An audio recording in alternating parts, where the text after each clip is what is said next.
Hello friends, welcome to my channel. ఈ నెల 24 నుంచి 18వ లోక్సభ కార్యకలాపాలు ప్రారంభం కానున్నాయి. ఈ సందర్భంగా లోక్సభ కాబోయే స్పీకర్ అనే విషయంపై కొంతకాలంగా ఉత్కంఠ సాగుతున్నది. అయితే ఈ ఉత్కంఠకు తెరపడినట్టు సమాచారం అందుతున్నది. ఎన్డీఏ కూటమికి నేతృత్వం వహిస్తున్న బీజేపీ స్పీకర్ పదవి తన వద్దే ఉంచుకోవాలని సూత్రప్రాయంగా నిర్ణయించినట్టు తెలుస్తోంది. ఎన్డీఏ ప్రభుత్వంలో ఏర్పాటులో కీలక పాత్ర పోషించిన జేడీయూ, టీడీపీలు స్పీకర్ పదవి ఆశించిన సంగతి తెలిసిందే. అయితే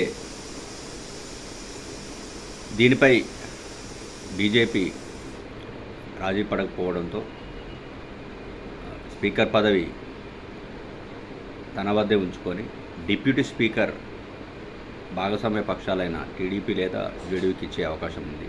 దీనికి బలం చేకూర్చేలా జేడీయూ సీనియర్ నేత కేసీ త్యాగి మాట్లాడుతూ, సంఖ్యాబలంగా చూస్తే అధికార పార్టీకి నేతృత్వం వహిస్తున్న బీజేపీ చెందిన వ్యక్తి స్పీకర్ అవుతారని ఆయన స్పష్టం చేశారు.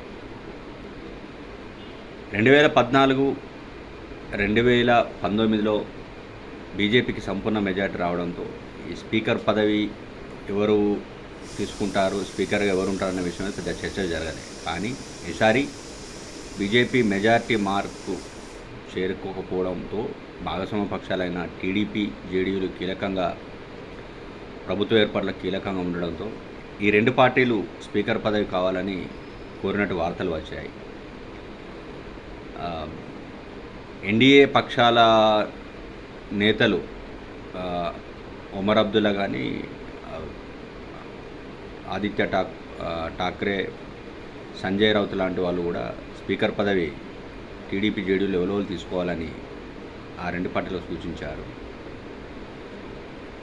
అయితే దానికి అలా చెప్పడానికి కారణం ఏంటంటే, గతంలో బీజేపీ భాగస్వామ్య పక్షాలతో ఆ పార్టీ వివరించిన తీరుతో కొంత అప్రమత్తంగా ఉండాలని ఒక హెచ్చరిక లెక్క చేశారు. కానీ ఈ స్పీకర్ పదవి విషయంలో భాగస్వామ్య పక్షాలను బీజేపీ ఒప్పించినట్టు తెలుస్తోంది. అందుకనే ఈ పార్లమెంట్ సమావేశాలు ప్రారంభమయ్యే నాటికే దీనికి ముగింపు పలకాలన్న ఉద్దేశంతో ఇప్పటికే ప్రాథమికంగా చర్చించి ఒక నిర్ణయానికి వచ్చినట్టు కనిపిస్తున్నది.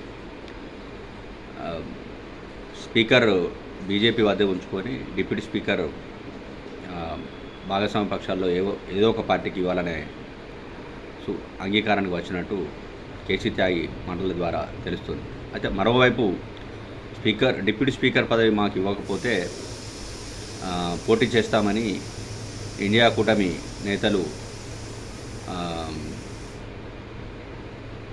యోచిస్తున్నట్టు సంబంధిత వర్గాల ద్వారా తెలుస్తుంది. Thank you so much.